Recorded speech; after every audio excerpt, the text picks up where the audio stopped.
Hey team, and welcome. I'm your host, Carrie, creator of Mother Life, your destination for all things real talk and parenting. This is the IRL group chat, where we talk about the wild balancing act of pursuing careers and passions while also doing our best to show up for our kids. Join me every week as I sit down with some badass parents in my closet and we talk about their careers, kids, and relationships and all of the weird shit that comes up when you're trying to balance the seemingly impossible.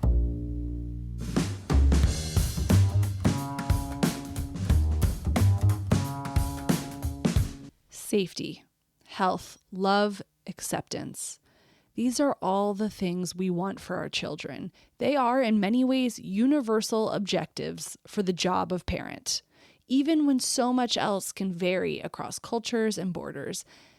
And yet, with all of those things, they're so abstract and often outside of your control as a parent, almost entirely. You do what you can to create the conditions for safety, for health, for love and acceptance, but they can only take a child so far. And that's why underpinning all of those higher order goals, what I think really we hope for our kids is resilience. And that's somewhere we can have more control. At least, I hope we can.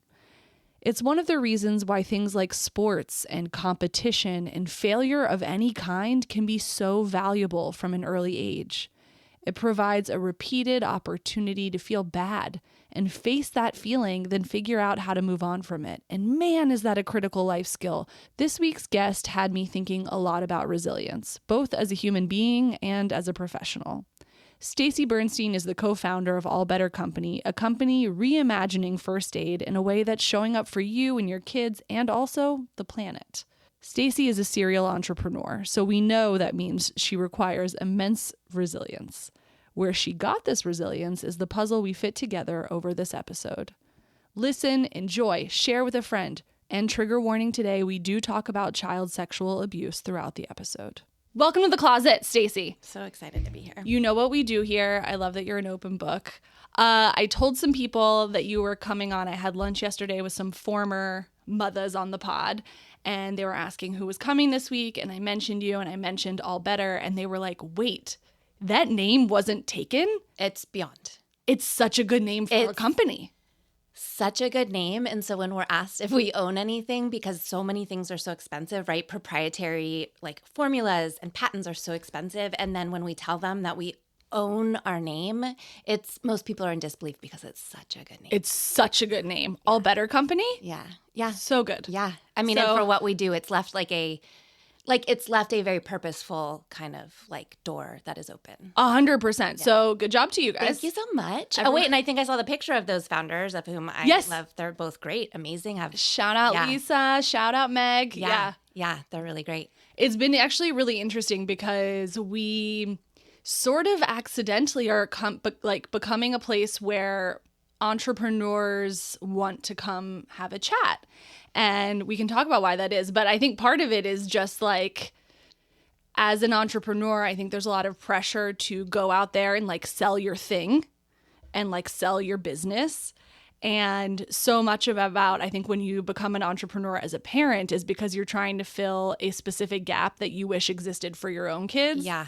And so much of your story is actually about like your parenting story rather than like just pushing the product. Absolutely. And I also think there is this like deep desire, especially we talk often about not only are we parents and moms, but we're moms that started our company like in our mid 40s. Yeah. And I do think that there is significance there. And so a lot of it for us is also we want to cut through the noise. I mean, so many things we listen to, so many things we see that are, like either not fabricated, but they're made to look a certain way. Totally. And I think that we crave authenticity, like not to be cliche, but we do. And that's why I appreciate like a conversation like this because it just feels real and open the way I talk to my girlfriends. Yeah, because, this isn't Shark Tank. Yeah, and I just want people to know. And to your point, also, I have a feeling that the need that we were trying to fill, it's not like we were, by ourselves. We weren't isolated in this thing. For sure. Right? So it just requires somebody to actually like pull the trigger. Yeah. How many ideas do people have out there where they're like, oh, I wish my husband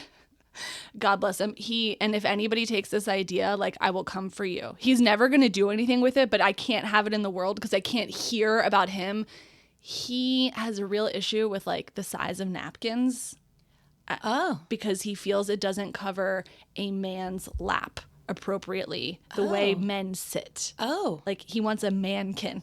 A mankin? Yeah. Oh. It's pretty fucking niche, and he talks about it all the time. But the point is that people have ideas all the time. So I mean, listen, I do, and it is hard to press play. Like it is. It's scary. But listen, you never know how many mankins need to be out there in the world. You never know, like, how many disgruntled husbands there are sitting at a restaurant, which are like, who's sitting down at a restaurant these days? Not us. Yeah, like, what's up with this napkin that only goes over one of my legs? Yeah, that's how he feels about it. So I'm so happy to have you here. You are a serial entrepreneur, which we're going to get into, but we have to start in the Valley because that's where Stacy starts, right? 100%.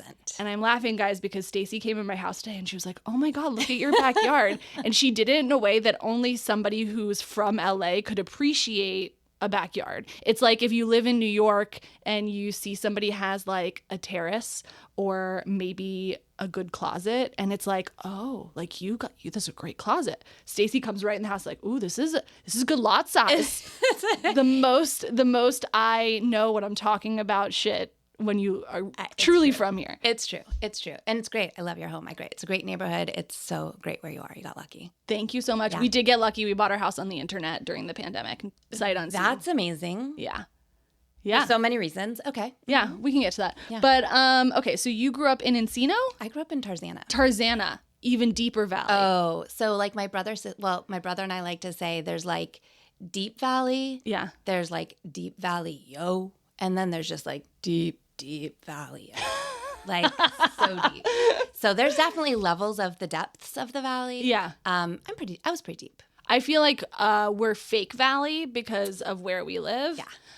In Studio City, for those of you who are not in LA. Now, growing up, you would have, when did Clueless come out in your timeline? I mean, what year did it come out? I don't fucking know. I mean, let's find out.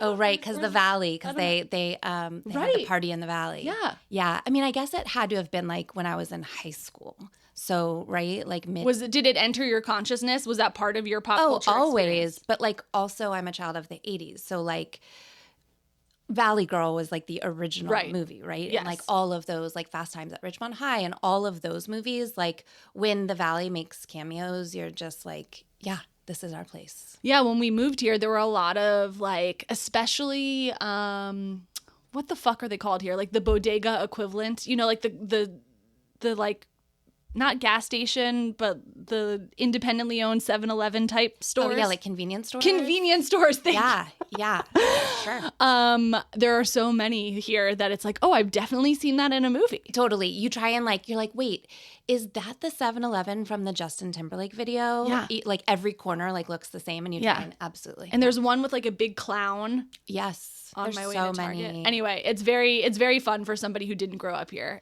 I get it. You know, I get it. The Valley is a special place. Yeah. Did you see Licorice Pizza? I feel like I did. It's got the Haim sisters in it. Yes, I did. Yes, I did. That also was like a little bit of a love letter to a youth. 100%. I mean, definitely like the next generation of, because like those girls like babysat some of my friends' kids. So when they first moved out here, but yeah. That's crazy. It was good. I also love, guys, that Stacy is a real Angelino kid in the sense that it takes her 0 degrees to get to somebody that we all know because of just the function of growing up here, right? Yeah, it's the function of growing up here. It embarrasses my children to no end. And it's funny because I think that's generational. Like my dad goes somewhere and I feel like he's always like, oh, I know that person. And he's the guy that will just go up and say hi. Yeah. And that's kind of me. But I think because of so many different things, being in the Valley, then the school that I went to pulled kids from like all over the place. Then I went to sleepaway camp here. Sleepaway camp. I went to Jewish sleepaway camp. That's a whole thing of itself. Feel very passionately about Jewish summer camp. I was an athlete coming out of here, so the world that I am an athlete in and still am kind of in is very connected. What sport? Soccer. Okay. All right. We're going to get into this. I just signed my kid up for AYSO for the first time. I love it so much. I can go so deep, but that is my absolute happy place. Okay. Great. I'm learning more and more that there are some anomalies, I feel, where like parents come to a sport as adults for their kids and are super into it. One of my friends is obsessed with baseball and knew nothing of baseball before this experience. But a lot of people, I feel like it's like what you grew up with. Totally. And I think, again, I have so many. I was in college, I majored in the sociology of sport. And Niche. I know. Also, God bless college. You can do shit like that. Whatever I want. Minored in comm, obviously, but I really am passionate about sports. I'm passionate about women in sports. I'm passionate about, equality in sports. And so that, again, in of itself is interesting. Like the baseball situation, right? Like how many dads are out there that like played baseball. So they all are obviously like professional coaches because they all, played it, which is a little bit, Well, it's interesting that you bring that up because my son is doing wee ball, like the precursor to t-ball. So fun. And I mean, it's a fucking shit show out there. It's absolute chaos. I will tell you this one that you're in, I love. My boys went into like early retirement from baseball, we'll call it, both because of COVID and other things. But the community that you're in right now, very cute. Don't leave it. My children like grew up running around that parking lot. My third child was like peeing in the trees in the park with someone else having eyes on him. Yeah. My daughter works in the snack bar. Like it's just this lovely community. We love the snack bar. Yeah, it's great. So at Weeball last weekend, there's like the one dad that gets voluntold, like you're the coach for the team. Poor guy. He's doing a great job. He did not sign up for it. But he said, hey, can I get another parent to come help the kids do hitting? And my son looks around and he said, Mommy, it's your turn. All the daddies have had a turn coaching, but you haven't had a turn yet. And I was like looking around like, I don't know what the fuck. I played baseball in 8th grade. Like, I don't fucking remember any of this. And I certainly didn't care about it. But he noticed and he was like, all the daddies have had a turn, but you haven't had a turn. So I'm like back there in the thing and I'm looking at the other dads and they're like giving me the thumbs up, like, you're doing great. You're doing great. I'm just trying not to get hit by the fucking bat. I love that you did it. Yeah. I love that you did it. Yeah. I'm coaching my 5th grader, his school soccer team right now. And I did it for lots of reasons. I'm a professionally licensed coach. We can talk about that later, but so many hats, Stacy. I have many hats. And it's something that I noticed, and I've actually coached boys before. My middle son, I coached him. It's been interesting in this situation because I told my husband the first couple of times, I watched them in the winter play basketball with this dad who is very demonstrative and like, talks to them in a certain way, like, like a coach kind of does. And the boys didn't like flinch. And the first couple practices, I started off by saying to them, listen, I'm as fun as I am tough. Like, that's just how it goes. And I could tell when I was giving them like feedback or coaching them, like they were receiving it like their friend's mom was like talking to them. Interesting. Not like, oh, you're my coach. Yeah. Now, what I had to do was kind of like, even to these like fucking little like 11-year-olds, Yeah. I had to like prove like, no, dude. Yeah. Like butch up. Yeah. So like within the second practice, we're standing in a line and I don't know, we were shooting on goal or something. And they just saw me like take the ball and shoot it. I still got it. Yeah. Yeah, girl. Get after it. So, but I heard all these little 11-year-olds look at my son and be like, oh, wait, how old is she? Right. What? So I think that changed. But it's more women, more moms, because we can. Yeah. Because we can. We're so capable. And I love that the boys can see us doing it. And we're seeing more of that as well in like college sports, right? Women coaching men's NBA teams. this year. Let's hear it. Yeah, the NBA. Yeah. And like we've got female agents crushing drafts now. Like there's a lot more demonstration out there, which is good. And I think it's good. I never considered the thing about how little boys might receive, especially little boys, I think, coaching from a woman and how that might be different for them. Yeah. And by the way, me too. I was coached my entire life by men until I went to college, and it was my first female coach. That was very different. I mean, I'm grateful for it, but it was even an adjustment for us. Like it's just different. Now, it's interesting as well because when I think about my bosses professionally over the years, I honestly have preferred historically to have male bosses. Agreed. And it's because they've been nicer to me, interestingly. And I think that's kind of an overcorrection on the part of women who feel like they have to look tough in that environment to be taken seriously. And so historically, I have had better luck being promoted and being advocated for by men.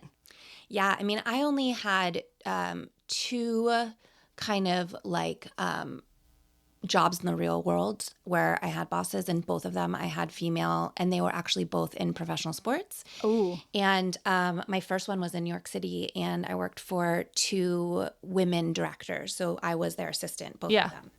And they would pit me against each other, and the pulling and the this, and like, and I definitely sensed that also they're like not that they were threatened, but I also think like they feel like they had to prove something. Yeah. Right. And I definitely was in the line of fire often. Yeah. And when it comes to the parenting piece of all of that, I have a friend who always says like, I only ever want to work for people who have kids. Yeah. And on the face of that, sure. Yeah. But that not everybody parents the same, and not everybody prioritizes or balances their life the same. Yeah. So just because somebody's a parent doesn't mean they're going to be sympathetic to your needs, well, also or understanding of your needs. Like in my situation, when you're in partnership, in previous partnerships, we were all parents, but we were parents in different seasons. Ooh, yeah, that's tough. And so I think that while those that were ahead of me in a different season could kind of remember what it was like, they're now in this different place. You know, like I'm still in like naps, and bedtime at like starts at 5 o'clock. A lot of time constraints. Yeah. And so that's another interesting one too. No, totally. That is, and like people kind of forget when they exit a stage, like, can't you just do this or that or whatever? But it does add sort of an additional dynamic to work partnerships, being managed at work, managing other people at work, and having them understand you. There are so many people I wish I could call and apologize to, not because I demanded more of them, but more the dialogue or the monologue I had in my head about them. Like you just didn't know. Like I just didn't know before I had kids. And it's not like I outwardly did anything differently to them, but it was more just like, well, why can't you respond to my email at 10 p.m. before you're gone from your kids for 2 weeks internationally? Like, I just didn't understand. So if you're listening to this and we work together, I mean, I knew they were epic heroes in their own right because they were incredible at their jobs and they had kids, but I didn't appreciate really what that takes. Yeah, the nuances of what that is. Bonkers. Yeah. Okay, so what is growing up in Tarzana like for you? What is it? Is it strip malls and hanging out? I mean, it sounds like a lot of sports. Yeah, it was a lot of sports. I mean, again, I think about parenting and how cliched, but it's such a different time, right? When my parents parented us, I had two working parents, both entrepreneurs. What were they doing? My dad was a meat packer. Nice. So he would get up every morning and leave the house at like 4 a.m. And he worked downtown, which was nice because he was often home at like 3 o'clock or 4. What's the difference between a meat packer and a butcher?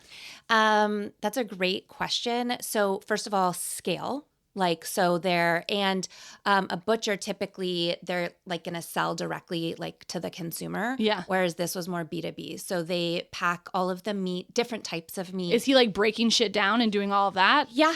Wow. Yeah. So that's dangerous. Well, he wasn't personally because he had, great. He was the jefe. Yeah. So, man at the top. Yeah. And speaking of, we were talking about how like crazy life is in Los Angeles. One of the things we joke about is like his big warehouse and factory where he worked downtown was used in a Clint Eastwood movie. Oh, that's a good one. That's such a good one. So, but yeah, so he did that until, well, pretty much my entire life. And then my mom was in the garment business and she was a manufacturer and did like mass scale.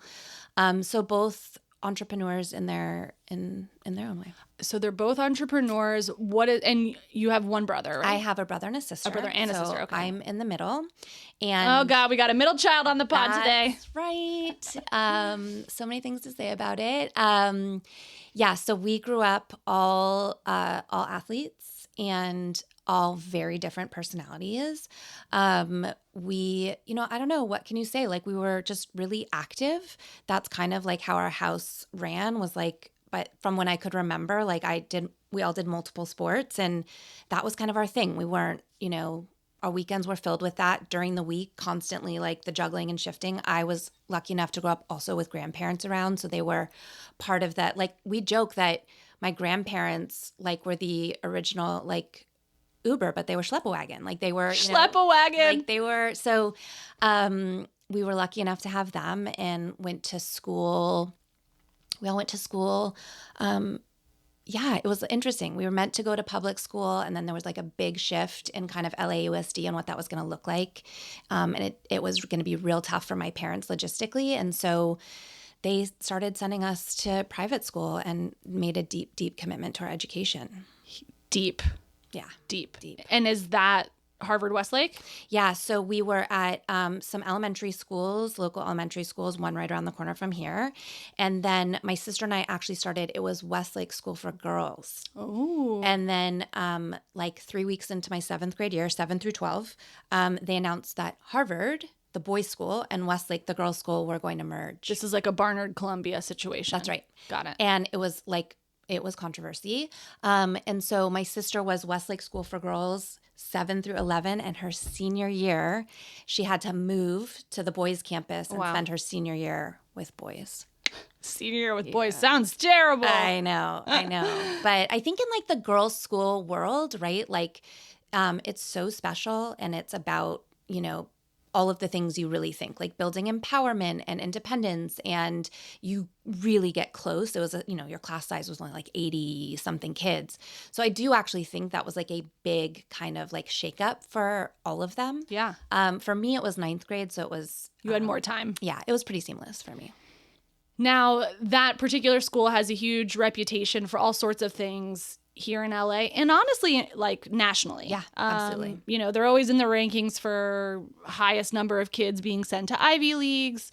They've recently been in the press over the last whatever years for like a very high suicide rate. Yeah.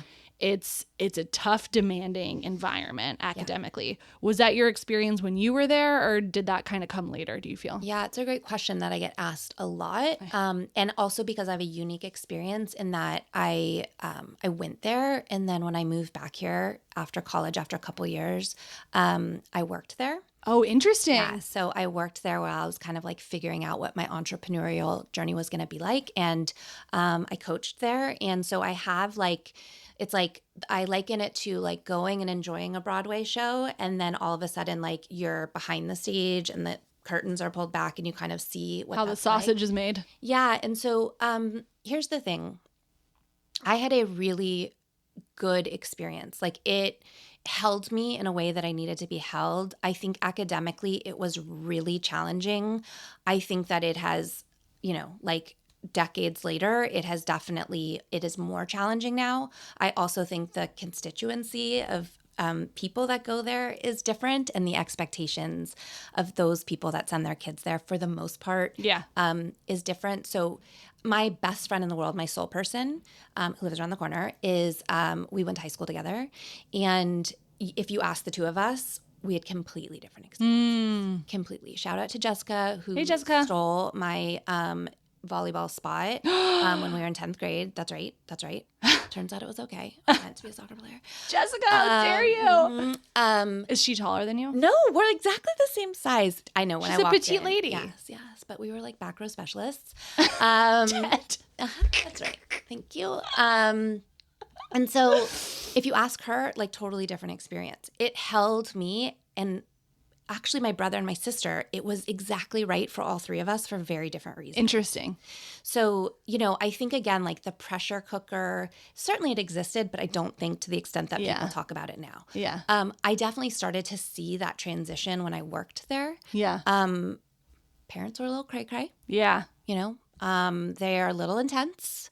They, you know, and I listen, I get it. I'm a parent now. I understand, talk about parenting in different ways. Yeah. So I get a lot of calls now from people asking, right? Like my perspective when they're choosing between. And I have two school age kids that could be there and they are not. Yeah. And it's sad for me because I love it. Like, I think it is the most incredible institution. And if you have the opportunity to be there, whatever that looks like, for some kids, it's so incredible. And Yeah. there is definitely, you know, and there's something for everyone. And you don't have to be like the best at everything. Now, that said, I do think the way that the world works, I think now where we are, and like I said, families, the expectations that families have, the expectations that kids within those family dynamics put on themselves. Yes. Some of the well said. Yeah. Some of the support that may not be in place for them as they like strive to be who they want to be. You know, I don't think it's fair necessarily to say that parents like are not seeing what's happening in their kid's life because it's easy to kind of hide it. Yeah. Like, it's easy to kind of feel like your kid's okay and really they're struggling. And so nothing is perfect. I think it's an incredible place for the right child. Yeah. And I think you have to really know that. And I think I really try to know my kids. That's so hard. I mean, like, I'm sure as they get older, you're in a different chapter than I am. But like, I am constantly, one of my undergraduate degrees is in anthropology, and I'm like fucking studying my children. Constantly, I am studying them. I'm looking at them, I'm trying to analyze them. And I'm like, oh, is he anxious? Is he nervous? Does he have social anxiety? Or like, is he just 4 and is in a novel situation? You know what I mean? Totally. And because you hear that refrain a lot, like, you got to know your kid. You have to know what's right for them. And by the way, like, it's hard. Oh, and you don't ever fully know, right? Like, Yeah. you're making educated guesses based on what you're observing. Yeah. And I think that's part of it. Like, are you observing? Are you watching? Are you projecting? Yes. Are you pushing them to something you want? Or are you really thinking about what their needs are? And we're not getting it right 100% of the time. But, you know, even for like kindergarten, like if you're looking at schools and you have to choose a school and you're like, well, what is your kid like? I don't fucking know. No like way. They're 5 or 6 years old. Like, even in 4th grade, when you're starting to think about middle school, I think there was a time I didn't necessarily know what my kids like academic, you know, what that was going to look like for them and the kind of students that they are. Starting just now to get it. And I have a 9th grader and a 7th grader. But I think that was the big thing for our daughter is, you know, my kids do have some, you know, not neurotypical type stuff. By the way, we all do. Yeah. But for her, that was a big piece of it. She's totally capable of being in an environment like that. Like, she's capable. Yeah. But she's... Would it best serve her? Would it best serve her? I don't think so, because she puts a lot of pressure on herself. There's like some comparison because, you know, she's daughter, firstborn, like all of the things, and, you know, is a people pleaser. And so, yeah, we just had to help her choose something that potentially fit. Was going to help her succeed. Yeah. So you as a middle child growing up, you've got grandparents are in the picture. You've got your parents are entrepreneurs, which blessing and a curse in the sense that they're busy all of the time, but also they can be a little bit flexible with their time. Absolutely. And again, totally different time. I do not remember my parents never missed a soccer game. If they missed it or they missed something, it was because they were with my other, you know, siblings. Yes, being an entrepreneur, they could call like some of the shots. And also 5 o'clock, no one could get a hold of them. Right. Like, no one, I mean, sometimes I remember my mom's partner like maybe calling, but like it was done. Shop was closed. Done. Can you imagine a world like that where it just like you could just turn the internet off at 5 p.m. I like talk about it all the time. Wouldn't that be amazing if they just turned it off? You know, and then I remember the first fax machine that came into the house, and then things started to change. Yeah. But they just didn't have the same push and pull like we do, I think. And being a middle, there's lots of different types of stereotypes for all of the birth orders. Yeah. For the middle, do any of those stereotypes resonate with you and how you view yourself? So I try not to. Yeah. Like, I and it's probably because I also have 3 kids and I like don't want to see my children like that. Yes. I think if you ask my brother, my sister, my parents, probably. Yeah. I think in part of my journey of self-discovery and like doing a lot of work on myself, there was a lot of childhood trauma. And so I think that it's too hard to put into that kind of like birth order thing because it was so, again, enmeshed with like other things like and needs that I had that maybe my parents didn't, they didn't know. Yeah. And so, but I definitely like feel like I was a little bit of the shit disturber, but like at a like scale of like my mom, like we still joke about it. I'm like way too old to be joking about it, but like the worst thing that I would do was like come home right at my curfew. Right. Like right at my, God forbid, I come like right at my curfew. Yeah. But I wasn't out there like doing drugs or partying or whatnot. And that was the blessing of also sports. Like we were always busy. And there's accountability because it's like, well, I can't do this because I have this tomorrow. Exactly. Yeah. And so like, again, a product of going to a school that pulled from all over the city, I was hanging out with friends in the Palisades or on the West Side and like had to go to a soccer tournament the next morning. So I could never really stay out, couldn't do sleepovers. For context, we're talking anywhere between a 20 to 45-minute drive home. Yeah. Yeah. So not staying out late, I never drank or did drugs. My daughter like hates that about me because I have no like context or like give a fucks. Yeah, that's right. And that was also for several reasons. But yeah, so I probably was a little bit more of the like wild child, but it's pretty relative. Yeah, I was about to say this feels like a pretty mild, wild child. Yeah. I heard one recently, which I really liked, a new stereotype or archetype that I hadn't heard of, which is the middle as peacemaker. In the sense of you can kind of relate to the younger sibling and you can relate to the older sibling, and sometimes you're a little bit removed from the fray so you can observe your parents a little bit better and you can kind of read a room in a way, which I thought was an interesting That one. is so interesting, and it definitely applies to me because I don't like conflict and I want harmony. I would probably say, based on what I'm seeing now and thinking about my upbringing, I would imagine that is something that comes out of childhood, right? Like I definitely don't think my middle child is like a peacekeeper. I love you, Goose. Goose. But yeah, that is 100% like I live. You identify maybe with we that. kind of like I won't say who is who, but like in our 3 dynamic, it's like we have one that's like that is passive, and we have one that's passive aggressive, and then I would just say I'm probably like aggressive, but not because I'm out there being like, no, let's like make it okay. Yeah, interesting. Yeah. Okay, so you're the third. Everybody's into sports. You're in this unique environment in high school. It sounds like you've got a good community of friends, probably through sports. Yes. And you go to Boston University. That's right. And when you're there, you're studying the sociology of sport. That's right. And you're doing this minor in comms, and you're thinking about what for your future. Are you thinking you're going to maybe be in professional sports in some way? So I was a Division I athlete. So I played Division I athlete, excuse us. And say that because it's a job. It is, yeah. So first of all, and like best experience of my life, so hard. I wanted to be a sports agent. Very like LA meets sports of you. That's right. Pretty much. I didn't know that job existed when I was that age. Well, so here's the thing that I didn't really know existed also. I mean, I knew it existed, but so I dated in college a hockey player. Okay. And growing up in Los Angeles, the only thing I knew about hockey was that Wayne Gretzky was married to an actress. Like Perfect. I knew nothing about hockey.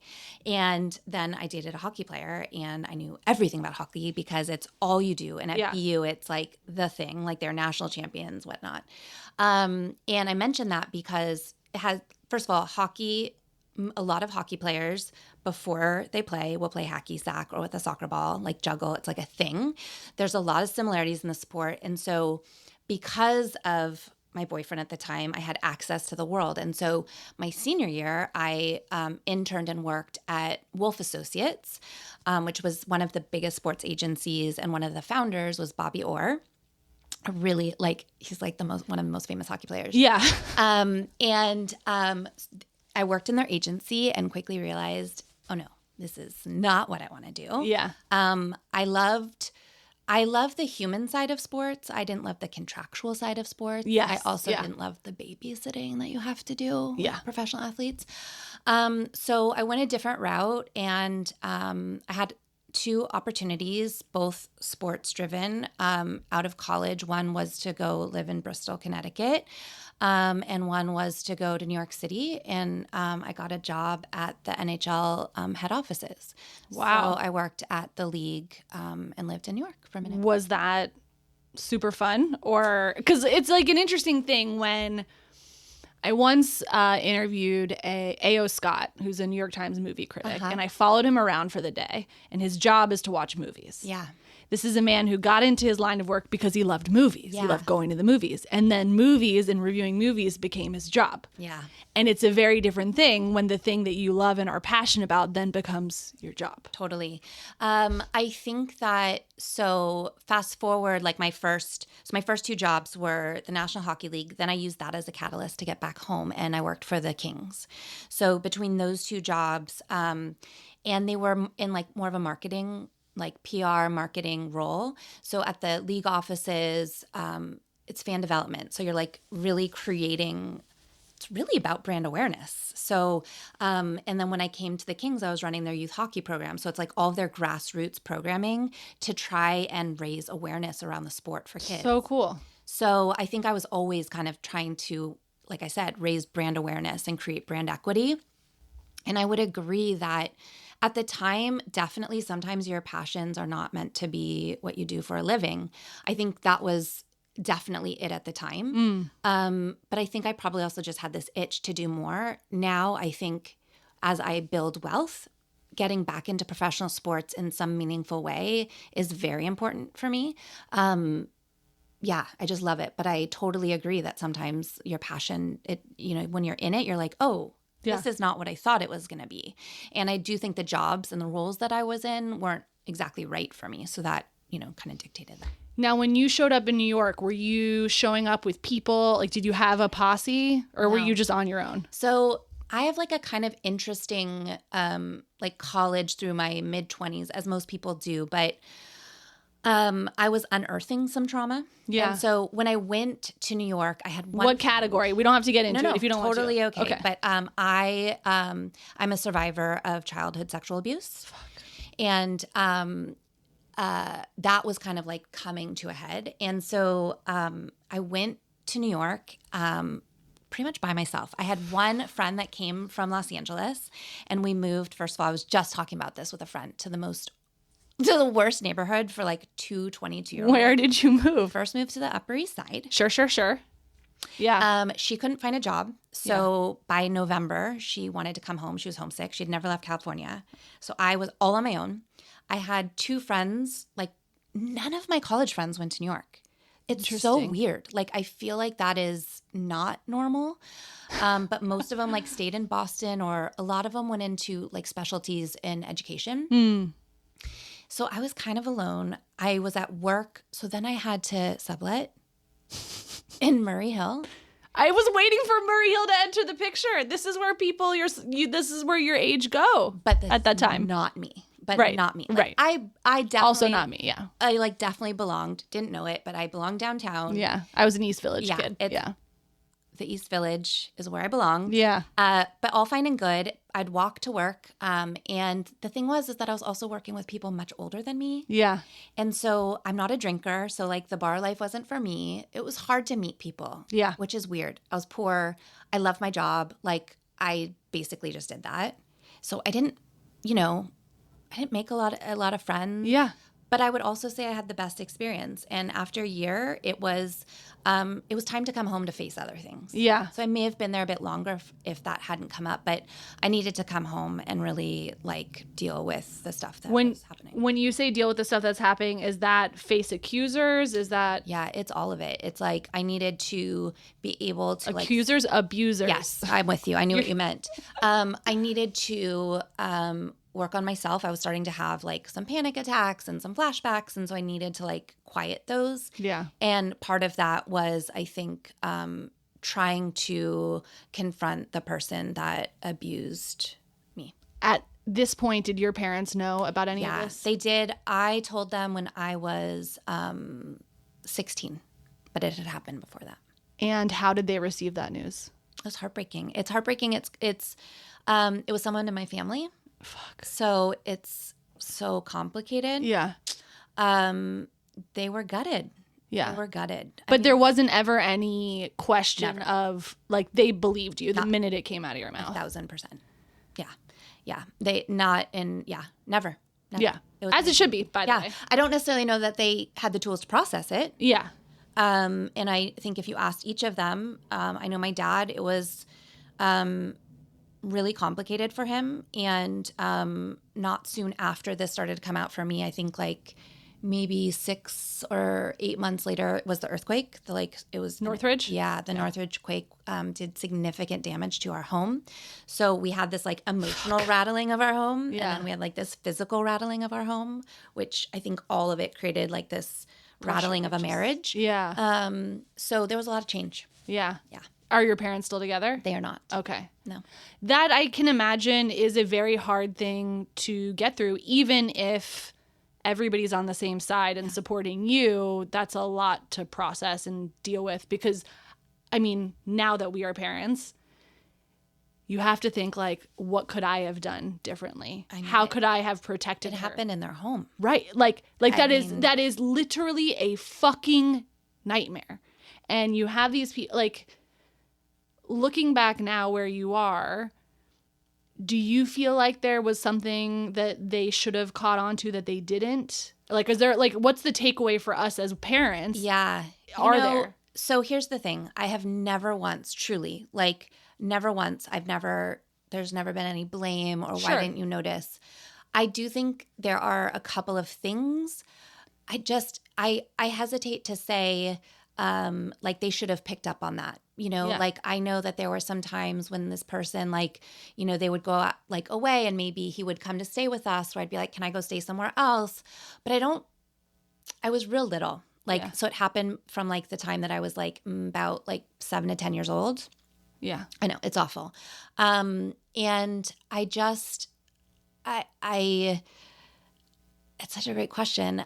I do think there were some things, but I don't blame them for that. No, of course. I'm like a classic person where, and this can be extremely annoying for my husband or others, where if I hear about something horrible, my brain immediately goes like, well, what can I be doing? How can I be preventing? Yeah. Like I immediately go, I think it's like I don't know if it's a deflection, but it's a way of processing where I'm like, how can we make sure that this doesn't happen again? I think my biggest takeaway is that my household was pretty private. Like, we didn't, I don't remember having like the talk with my parents. Like, yes. Like the big joke for me is like, can I talk about menstruation? Are you cool?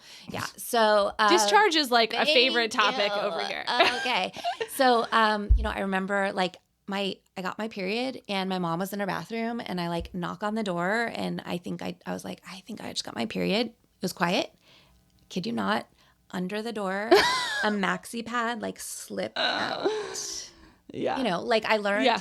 Like, so it just, we didn't talk a lot about those kinds of things. Right. And I think the biggest takeaway for me, but I think it's so much more typical of families and friends today. Yeah. It's just really to like really talk and Yeah. like be open. And I wasn't talking to my parents about like what my friends were doing and, yeah. my boyfriends or just the depths of those conversations didn't exist like I have with my children. By the way, same experience. I mean, the only difference being is the period thing. My dad's a pediatrician, so that was a little bit more like I knew it was safe to be like, let's go. Yeah. But besides that, like on the sex front, my older sister, that's where I was getting any information. And it was like pretty minimal because she like wanted to protect her little sister. Yeah. Like I remember when she told me she lost her virginity, I cried. I mean, oh my God, I would have never talked about that with my siblings in a million She said it in years. like a passing sort of way. And I think she was doing it because she knew I was such like a prudish flower. And I just like, I cried because I thought that like she had been defiled and something like I had such a uneducated, unhealthy relationship with sex in the sense that I was just scared of it with no vocabulary. Yeah. The no vocabulary. Like that is such a good point. And that is just not what is happening in my household today. Like my 5th grader, they just started their human development class and he comes home and he's like, so someone called me a clitoris today? I was like, okay. Yeah. Like, I don't even know what that means. I know I'm going to learn about it. And so, we're just like super open. And I think that is just so different from how I was raised. Yeah. I saw, somebody talking recently about this stuff because I want my kids to have an experience of having the words, not being afraid of their sexuality. I mean, I'm not going to be one of those moms that's like, this is how you get off. But like, I do also want my kids to know that like, sex doesn't have to be scary. It should be fun. Yeah. It should be safe and all these things. But like, I want them to live in that world without me being totally the deliverer of this knowledge. But the point this person was making is if you are having a constant dialogue with your kids about their bodies and sex from an early age, that in an age-appropriate way, then when it gets to more advanced discussions, it's not like it's coming out of the blue. It's just an evolution of an ongoing conversation. That's right. And I think the way we grew up, if people did get the talk, I did not get the talk. It was like, all right, son, let me tell you about the birds and the bees. Totally. And it like comes out of nowhere and somebody's sitting in a car and nobody's making eye contact. It's a totally different thing. Yeah. And it's just, again, like you said, we're just normalizing it, right? Yeah. Like we're just normalizing it. We normalize our bodies. We normalize our siblings, like talking about it.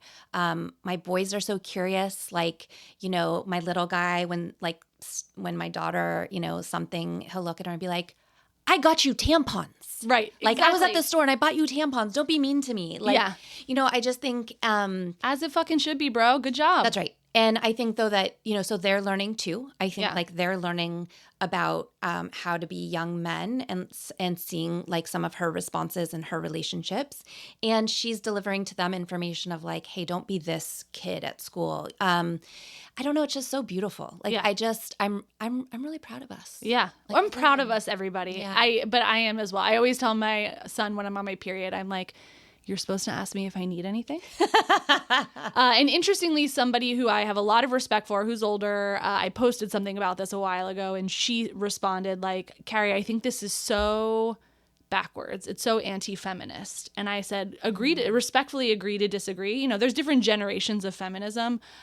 It's not about equality. It's about equanimity, right? It's about like respecting and acknowledging that people are at different places and figuring out how to incorporate those differences into a world where everybody is equally recognized. This is something also that I'm really working on in my house right now. I'm just going to say it, especially for my husband and my boys, is the art of noticing.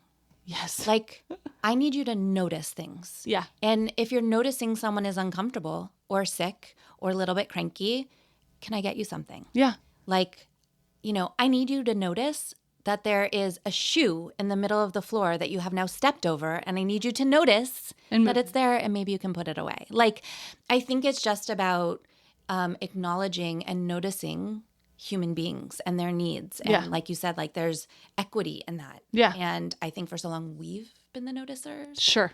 And also what is wrong with like being of service to someone when they might need something. Yeah. I mean, anytime a man flu shows up, you better fucking believe we're expected to be on deck. Oh my goodness. How many times? How many times we've not been knocking on death's door. Also, I do want to point out that an episode that's going to come out, I think a couple weeks before this one, we're going to talk to somebody else who was also a survivor of sexual abuse as a kid. also perpetrated by a family member. Interesting. Very interesting in the sense that I think often in the zeitgeist, we talk a lot about stranger danger. That's right. And the narratives around when bad things happen to kids, like this is a piece of the puzzle that I don't actually think we talk about as much. There's more now with like sleepovers and sleep unders. Yeah. Well, so here's the other like real kicker. Like, so not only related to me, but was also a coach of mine. And so there's this, and that's made me really interested in what's been happening in this last decade about it's really just power and predators, the way that they can prey. And so it's really power dynamics. Yeah. And how they can prey upon young people. Yeah. My high school swim coach, I was very lucky to not be one of his victims, but he very much was abusing kids.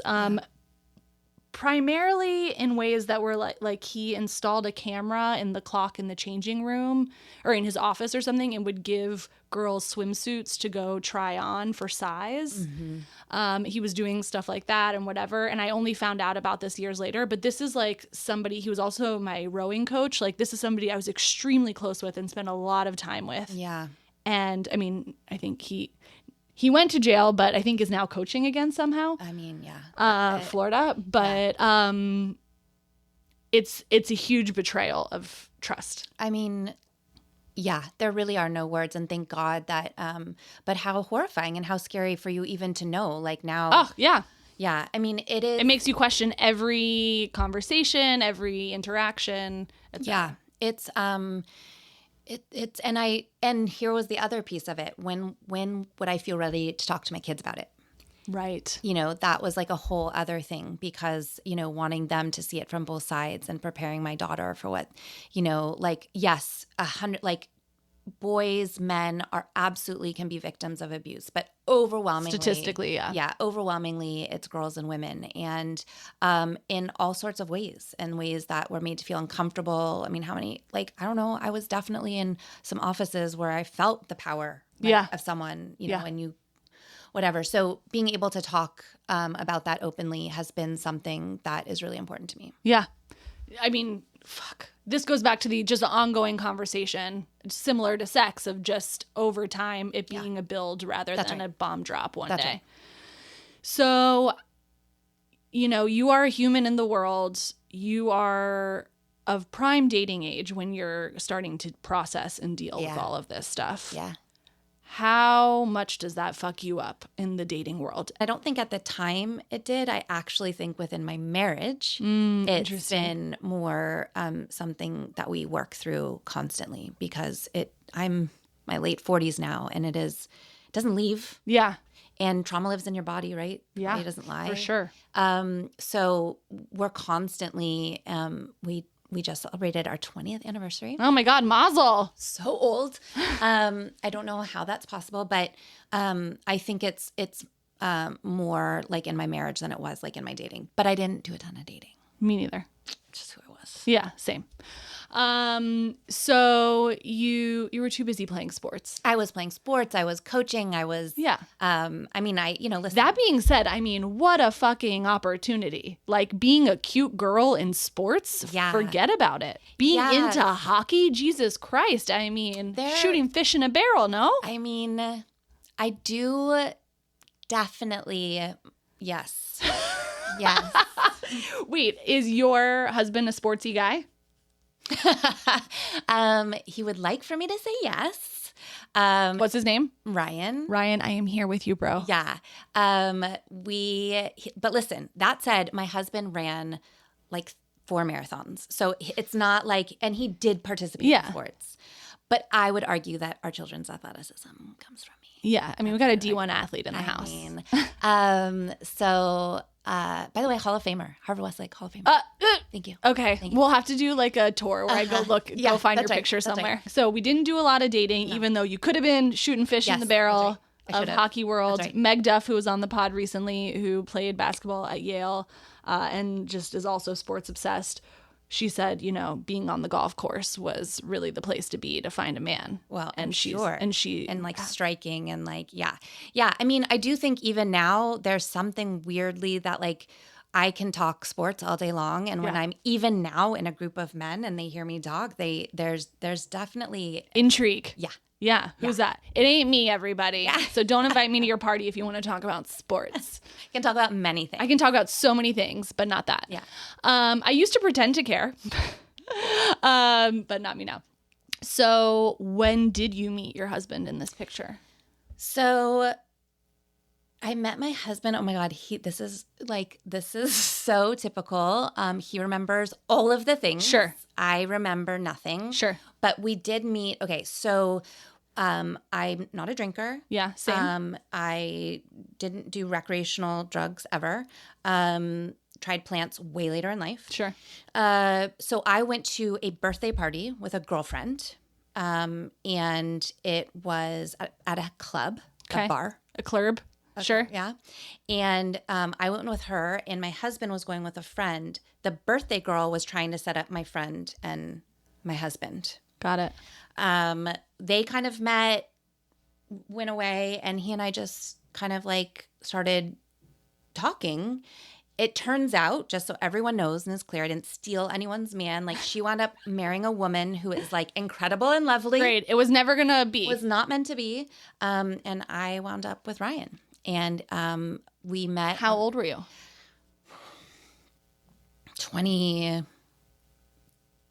Okay. 24? So you're 23. This is when you moved back from New York? Yes. I was back. I was in Los Angeles. I was coaching soccer at the time at Harvard Westlake, the school that we mentioned, and teaching there. And he was in the world of like casting and was doing some writing at the time, but really like he fell into commercial casting, and that's where he's always been. And so we met. He would, he like totally stalked me after, wouldn't leave me alone. And we went on our first date, and I think we were both like filled something in our souls. And that was kind of like it. We spent a lot of time together.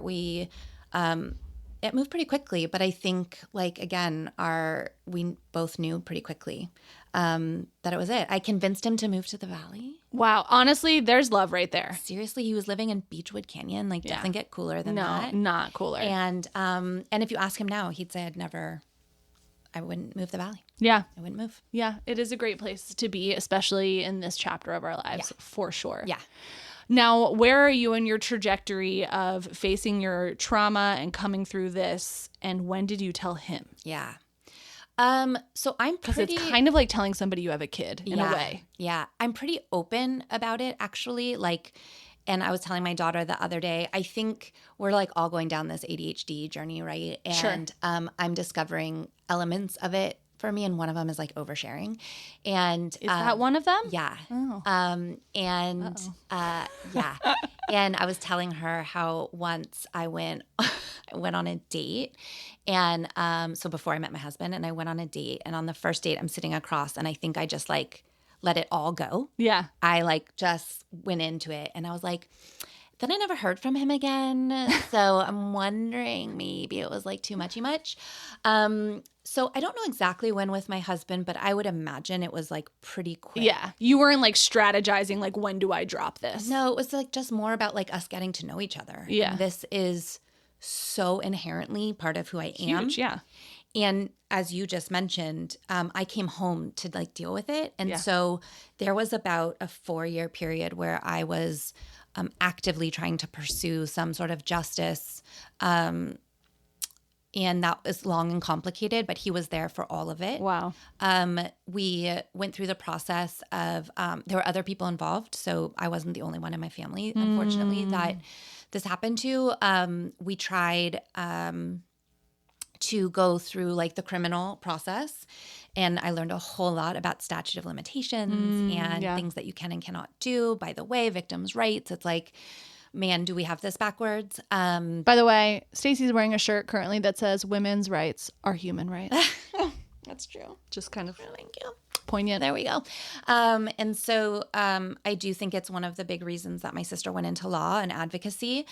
So we weren't successful with the criminal pursuit. So we went down a civil the civil journey, which was not about money. It was really about me just trying to do something. Yeah. Because get this person just documented somehow for being a shit. because he was still coaching and still teaching. Fuck, yeah. So that, I think, was really weighing on me. And to this day, I think is the hardest part about all of it.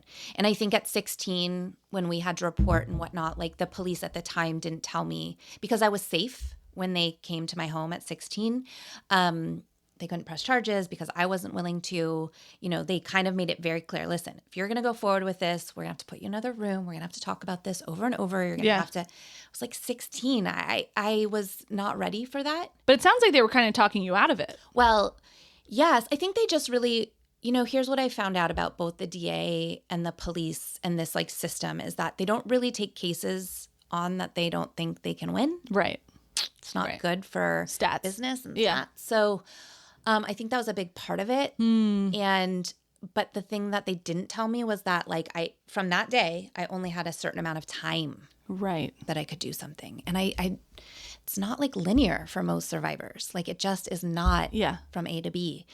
So civil process, which took a couple of years, and we kept getting like extensions. My husband was just like with me every step of the way.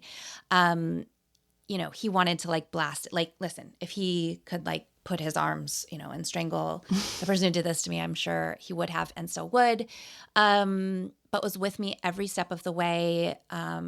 Lots of depositions, lots of stuff. It's so much. It's like a full-time job. That's right. It took about 2 years. We had court dates being pushed and pushed. And finally, on the eve of our court date, which I was going to be able to confront the person who did this to me and have my day in court, the night before, like 11:30 at night, he filed for bankruptcy. And filing for bankruptcy allows you to essentially, they move anything that would be like a lien or any type of civil process against you, like is paused. And because, right, the only thing I could get out of it is money, and he's not going to have any money. So it was a loophole, and it got him out of that. So that was a bummer. Yeah. And it was really heartbreaking. Yeah. And he was with me for all of it. And what I can tell you about Ryan is, I mean, my mom would tell you she's my number one supporter, but like, beyond like a support, who believes in me and everything I do, work, like personal development, wanting to get better, this process I just spoke about, like he is unwavering in his support of me. Shout out Ryan. Yeah. That is a huge endorsement. And in this chapter of your life, like, so you go on to, he was with you for all of these entrepreneurial endeavors. That's because you've had a number. Yep. What I think is interesting that you said earlier is you said you went to Harvard Westlake to coach, you know, when you're figuring out what you're going to do. When I'm looking for my right entrepreneurial opportunity, you always knew that this is how you grew up. This is what your parents did. So you were just waiting for your idea. Yeah. And I'm trying to think, was your first idea after you had kids? So my first idea was before kids. Interesting. And it was before kids. So, but I've always had an interest in the kids space. I've had coaching, that makes sense. I've had like a major epiphany in this past year about what that's all about. Most likely my childhood trauma, coaching, wanting to keep kids safe while they're doing something that's good for them. I love. Yeah. Thank you. And the field was my safe place. My coach at Harvard Westlake, on that journey was everything to me. He literally, what's his name? His name is Ned Smith. Shout out Ned. He's now, I believe, in Houston. He's a head of school somewhere in Houston. But he, was like a young teacher, coach at the time, an administrator, and just, again, like in the metaphorical way, like just held me. He knew where my safe place was. I was really open with what I was going through. And he was just incredible. So saved me. I bet Ned would have fucking strangled that guy. He would have. Yeah, he would have. Just such a like compassionate man and male figure at that time. And yeah, I think I just wanted to give that back. And so everything I've done, I think, has been around like family and children. And I would imagine, again, like my childhood and everything that has happened has wanted to create a different narrative and what that looks like for families. And in the sense of your partnership, you have 3 kids. Yeah. You were one of 3. How many does Ryan have siblings? He does. Ryan has a brother that was born to both of his parents, and then both of his parents had one more child. Okay. 2 girls that are exactly the same age. So Wow. 2 sisters. So you both kind of had a lot of other people around, a lot of sibling people. Like, did you know that you wanted to have a big family? Yeah. So Ryan grew up in Montreal. Okay. And his parents, Canadian, of course. That's why he's like our supportive king. He had a very different upbringing than I did. Not as, again, my family is super tight. Shit happens in super tight families. His family is like, they're relational. The way that their relationship, the way they relation, looks different. Yeah. Is he Jewish? He is. Okay. But it's a different flavor, it sounds like. It's a different flavor. His brother was bar mitzvahed. He is not. Ryan, it's never too late. We'll throw you a party, buddy. No, so thank you for mentioning that. My son Oliver, my daughter was bat mitzvahed, and my son Oliver was like on the fence. And we've delayed Oliver's bar mitzvah by 1 year because Ryan and Oliver are being bar mitzvahed together. No, that's so cute. It's pretty amazing. And I think it's the journey for them is going to be really incredible. I'm way more spiritual than I am traditional. And I believe that the connection this is going to create for the two of them is like, so cute. Transformative. So it was just different for him. He is now here. His family is all still either in Montreal or in Florida. And that made my family like kind of the family. Number one. Yeah. And I think that, we were really, really good with 2 kids. I think I knew that listen, I'd have 4 right now. Oh my God, really, Ryan. I would. Ryan, lock the door, buddy. I love it. I love Run it. for the hills. Go get snipped fast. Yeah. Oh yeah. He's like, go find your next husband. Fine. So I do think it's something I always knew, and we did it quickly. Like they're all 2 years, 4 months apart. Exactly. Wow. So he's supportive in the sense that this was your journey. He's on board for that. And I'm building a business at the same time. Exactly. Cuckoo woman. So you knew that you wanted your entrepreneurial thing. I think it takes a special kind of partner to say, I'm going to be the stable income here so that you can try things out, because we have to remember people who have successful businesses that they started on their own literally face years of not making any money. So there's like a whole psychological thing. If you see somebody at the end of their journey, there was like a lot of years of ramen noodles or what have you. And sometimes it's easy to forget that part. Absolutely. You got to be willing to put in the time. Yeah.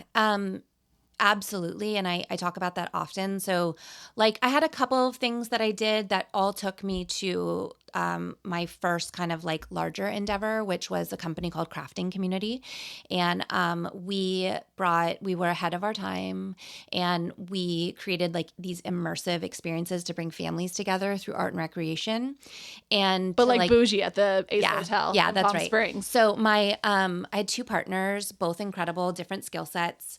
One of them is a fine artist and like the most creative and insane like genius you could ever imagine, and really like taught me that, when you do art, like, and you give materials to kids, like they deserve to have beautiful things, to make beautiful things, to inspire them. And like, it doesn't just have to be like, oh my God, what are those bendy things called? Pipe cleaners. And so it was really amazing. We created this experience. The experiences themselves were meant to kind of be our living portfolio for brands. So here's an example. We would take over the Ace Hotel in Palm Springs. We would buy it out and we'd sell a weekend to families. So it was like family camp. And then what we'd do is we'd have during the day these making workshops, and we'd partner brands so smart with an artist. So here's an example of what we would do. Like we're going to work with Converse, and then we brought in an artist to partner with them. So Converse then, as part of their sponsorship and the way we worked with them, it was to bring their brand to life and to create connection with families.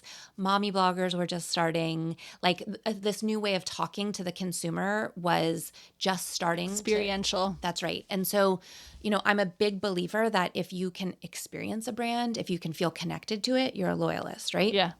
Like I still have my Converse from when I was in high school.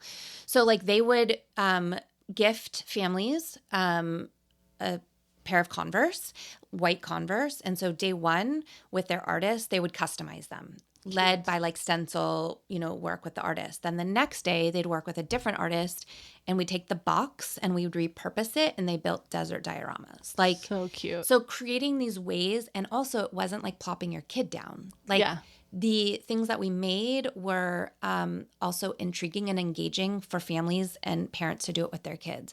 But the whole weekend looked like that. So there's picture like 10 of those types of workshops going on at the same time. Then we'd have like crazy, like Soul Cycle came out and like built a pop-up, and we had Undefeated partnered with Vans. We had like a skate area and like we built out this gym. It was kind of amazing. But the idea was we'd show these brands how we could bring them to life. So then we would create these long-term relationships. I worked with Splendid and Zappos around the country, creating experiences for them and their loyalists. So smart. Target and those types of brands, and help them then create their own experiences. So smart. So cool. I would absolutely sign up for that now. But that was almost 7 years that you did that? Yeah, so we did it. Yeah, it was basically the first event that we did. My daughter was 6 months old. And then by the time we were done, it was like 6 or 7 years. And then fast forward to, then there were a couple of other ideas, and then we get to All Better. Yeah. So quickly fast forwarding, we wound that down because it was really tough to scale. And I was consulting with independent, like solo entrepreneurs, mostly women creatives, COVID, homeschooling 3 children. And turns out people don't need consultants during COVID. Turns out. And my partner and I, Merav, who we met at school. She's a mom. Like we were literally like drop the kids off and talk in the parking lot for hours. Cute. And thought partner. And one day during COVID, she called me. We were dealing with this issue of mosquitoes. Fucking mosquitoes. They're so gnarly. They're the worst. Yeah. And they're getting worse here. That's right. And global warming isn't helping, but they're like places that they never had them before. Yes. And if you're from here, this was not an issue. It was a non-issue. And it's ramped up here. It's like ruined the quality of life outdoors for our family. My daughter has a really, really high histamine response, and the only thing that was working were steroids. Merav has kids that have sensitive skin, like eczema, other types of flare-ups, so like similar types of issues. Yeah. So we were like trying to like figure out better remedies for these things versus like as opposed to like chemicals. Yeah. We couldn't really find what we liked. So one day she called me and she's like, I have this idea. And she pitched me this idea for essentially what is a pimple patch, a hydrocolloid patch infused with botanicals that you put on your mosquito bite. So you seal and heal at the same time. Mind you, nothing like this existed. I would argue we were one of the first to do this. You can find different ones now. And I was like, I love that idea. You should do it. And she was like, no. You're doing this with me. We should do it. Yeah. We did.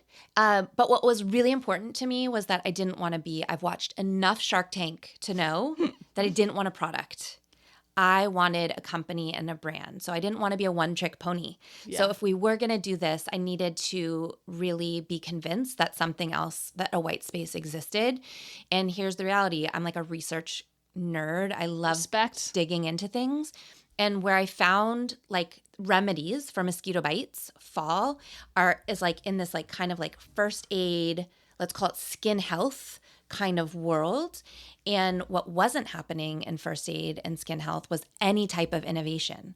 We've seen some really incredible brands do that, like with medicines, right? Like Genexa is one that comes to mind that's done with things we're putting in our body, where we have like all of these things we put in our body now, but no one was talking about our skin. It's like our body's largest organ. It is. Right? We need to take care of it. And so that's the white space that we identified. And so I said, okay, like I see it now. I see the vision. So let's start with what our pain point is. And so we launched. We've been in market about just under 3 years, I would say, really trying to get proof of concept. We launched with our 2 hero SKUs, which are our Don't Scratch That Patch and our Don't Scratch That Pen. Guys, they really are so good. It's like, I can't believe this didn't exist already. It's crazy. So good. Yeah. And our pen is a cream. It's an anti-itch, anti-inflammatory cream, which is our alternative to hydrocortisone. So the same way that you use hydrocortisone, you can use this cream. And now we've, fast forward, we're into like our core first aid products with a biodegradable compostable bandage to replace the everyday Band-Aid that is both plastic and has chemicals in it. I love the way Mirav came for me the other day, and she made me laugh so hard. I posted a photo of me I do like Crohn's injections, post my Crohn's injections with the Paw Patrol Band-Aid on. And she goes, "What's this plastic Band-Aid on your skin?" I was like, "Mirav, it's all I had. I was bleeding. I was doing Here is what I will tell you about She my is partner. such a bulldog. I love it. That is it. And I am not. Yeah. And it's a very, I don't know either of you, like really before today, but like it's a real yin and yang situation. Yeah. Like we say it outright. We could not be more different, truly, in every aspect of our life. And I think it's what makes us work so well. She pushes me into places that I'm a little bit uncomfortable, talking about money, talking very directly. Yeah. Right? Talking very directly. And I push her to like be a little softer. Yeah. But it really, really does work. But I love it when you just said she came from me because that is. It made me laugh because I was like, oh my God, I totally know who you are. And you're great. Everybody needs one of those. They do. Yeah. And it's like, I equate it to like the like player on the other team that's like super like they're a little bit chippy. Yeah. Not chippy and like they're a little bit more like little dirty, maybe you're not sure, but like you don't want to play against them, but you sure don't want them on your team. You really want them on your team. You need them on your team. Now, I'm aware of your time and you're a busy woman, but there's one last piece of this picture or two last pieces of the picture that I want to understand. One is, what does your support system look like? How are you doing everything that you are doing and having 3 children? Yeah. What does that look like? Yeah. I think I am a recovering perfectionist. Sure. So I have really learned to live in mediocrity. Welcome. Thank you. I think, right, like I forget things, but I will also say, so I don't have, I don't have full-time help. I don't even have part-time help. It's really Ryan and I. So that should tell you something about our partnership. We really are in partnership when it comes to raising our children. I will also tell you 100%, he knows, we talk about it. I still feel like I carry the majority of the mental and invisible load in our house, hands down. Yeah. But we talk about it, and thank God for my good friend Eve Rodsky, who wrote a book on it, that, we have really worked in the last 2 years for him to hold a little bit more on his own without me having to say it, and he's really working at it. Now, I also live near my family, so my parents are really good at like transportation. Schlepp a wagon? That's right. So they really help there. That's where I get the most significant help because as my kids have gotten older, Huge, yeah, that's the piece that's really hard.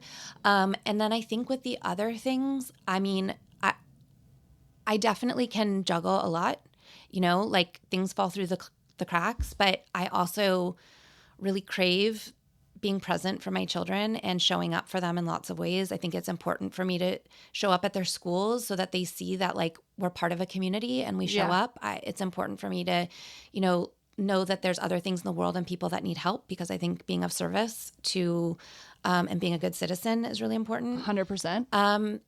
And there's some days I just want to sit in the shower and cry because it's really, really fucking hard. Yeah. How was your Mother's Day?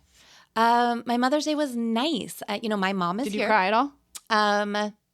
It didn't. I will actually say there was no fighting on Mother's Day. My husband is like really starting to get it. He's like, and how many years into this? How old's your oldest? My oldest is 15. Great. He's really starting to get it, guys. And my mom is here, so we have to celebrate as a family. And then I get some time, and he asked, he's like, "Do you just want to be in your room by yourself? Do you want to go for a massage? Like, you tell me." Yeah. And it was great. It was really nice. What do you guys fight about? My husband and I? Yeah. Oh, sorry. I meant my children. We'll get to that. There was no bickering. Ryan and I would say, genuinely, we don't really fight. Every day we have a banter. Yeah. Every day. I think right now the hardest thing for us right now is we are really parenting each child. Yeah. And all 3 of our children need to be parented slightly differently. Yeah. And that is really hard. That is a high transaction cost. Yeah. And so I think sometimes we're figuring that out. In the process of figuring that out, we might disagree on that a little bit. Yeah. And I think that's something that's the most challenging for us. Do you go on dates? Not as much as we should. Okay. Ryan. It's not his fault. Well, I'm just saying. I love being at home. Okay, that's fair. But now that our kids are a little bit older, we're starting to get a little bit more freedom. Yeah. So that is nice. Like, shout out to Stella. Like, I can leave my kids home now early enough, and that's been a major game changer. That's a game changer. So we do like to go out with friends, and we're working on the dating, but that's probably a me thing. Okay. We'll talk about that, Stacy. I'll send you occasional texts. You're not the only one who comes on here who has that. Okay. Well, I could talk to you for so long, but you're so busy. There are so many things I want to ask you, but I'm looking forward to people checking out All Better. That would be amazing. To listening to this conversation. We've covered a lot of really important ground here. The importance of sports or having a safe place, whatever that looks like for your kids to go outside of the home. Yes. We've talked a lot about how it's kind of never too late to uncover and interrogate childhood trauma and figure out how to move past it. And also that no matter what you do, it does live with you. And so be nice to yourself if something shitty did happen to you, because like you're not supposed to just get over it one day, and that's okay. Yeah. And this whole entrepreneurial thing that like maybe it is a little genetic. We've had a lot of entrepreneurs that come from a line of entrepreneurs and scrappy folk. There's so much here for people to dig into. So I'm excited for people to listen to this. Thank you. And thanks for having me. These kinds of conversations, to just be able to talk, I think are the most valuable types of conversations. Like, I'm having a blast listening to your episodes and finding finding connection within these women that you're talking to. And so thank you, because I think it's being presented in a way that we can digest and we can sit in a space of realness that feels really good. Turns out the human condition is actually pretty complicated. So complicated. A real doozy. Oh my goodness gracious. Yeah. Thank you, Stacy. Yeah. Thank you. Team, I need your help. If you love it here, please like and leave a review on your favorite podcast platform. Subscribe to the Substack for full access to this episode's show notes and join the discussion. And of course, follow me on Instagram at Mutha, MUTHA.life for a daily look at all things Mutha. Thanks for listening. Be sure to tune in next week for another Chat in the Closet. This podcast was produced by Mutha Life, music by Ronan Landa. See you next time.